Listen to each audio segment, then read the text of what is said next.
Hello document creators. In today's video, we will explore how to use the highlighter tool in Google Docs. Whether you want to emphasize key points, mark important sections, or organize your content, highlighting is a powerful feature. Let's dive in. 1.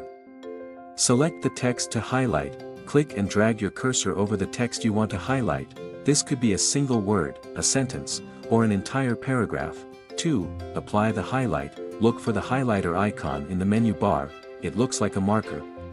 Click the icon to reveal a palette of different colors, choose a color by clicking it, the selected text will now be highlighted in that color. 3.